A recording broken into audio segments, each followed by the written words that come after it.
Hello and welcome to this section of the MATLAB tutor. We're going to continue working with matrices. We're going to talk about how to find the norm of a matrix, the eigenvalues of a matrix, and the characteristic polynomial of a matrix, which, as you probably know, is used to calculate the eigenvalues of a matrix. If all of this sounds like Greek to you, it just probably means you haven't studied eigenvalues before in matrix algebra, and that's okay. And if you haven't studied that, you can just skip this section. Those of you who have taken linear algebra or some other matrix algebra course have heard of these terms before, and they're used in science and engineering quite a bit. So let's go ahead and make a matrix. We'll call it A, and we'll just put whatever we want in here. 1, 2, 2, 3. Next row, 4. Let's do it like this. 4, 5, 6. Next row, 7, 8, 9. So we'll just make a quick square matrix, just filled with random numbers. Now, if you want to calculate the norm of a matrix, you just have a function called norm and you pass it the matrix. So in this case, MATLAB calculates 16.8 and some change is the norm. Now I'm not going to get into a discussion of how you calculate the norm by hand or even all the details of what it means, because to be honest with you, it's a discussion kind of beyond the scope of teaching you how to use MATLAB.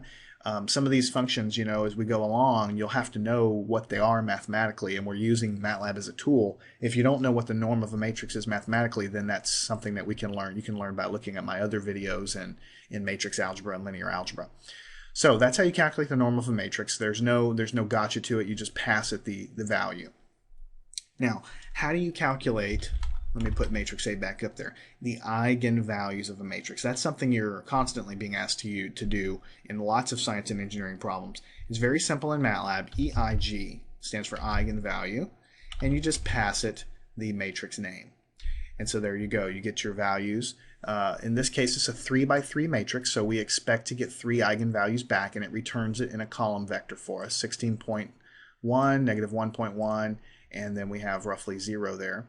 Now, along with that, so it's very simple, by the way, just calculate the eigenvalues. You just pass it the vector, just like we've done.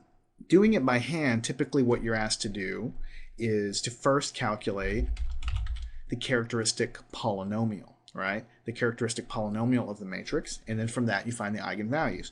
So to find the characteristic polynomial, it's just poly, and you pass it the matrix. So the characteristic polynomial is this guy right here. All right, and so now we have the characteristic polynomial. This is how you would find it here using the poly command. So if you wanted to just sort of close the loop and show yourself and prove to yourself that this is the characteristic polynomial, then you can solve this for the roots of the characteristic polynomial, and those should be the eigenvalues that we calculated before. So this characteristic polynomial is lambda cubed minus 15 lambda squared minus 18 lambda minus 0. That's the characteristic polynomial. The lambda that I'm talking about, that's just in the definition of what the characteristic polynomial is. When you study linear algebra, you know that it's all in terms of lambda. So to solve this characteristic polynomial, you want to set it equal to 0 and solve for the lambdas. So there's a built-in function in MATLAB called roots to find the roots of any polynomial. So I can just pass it like this. I can say find the roots of the polynomial, and I'm going to go ahead and pass it the matrix and form this polynomial and say find the roots.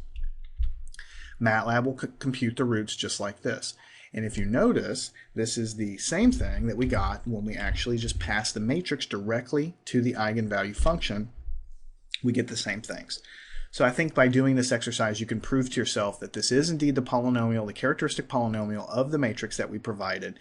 If you solve this characteristic polynomial, you'll get the eigenvalues back, which is the same thing as using the built-in eigenvalue function that MATLAB provides. And to close this out, I'll say that eigenvalues and characteristic polynomials and things are things that you constantly use in matrix algebra and linear algebra.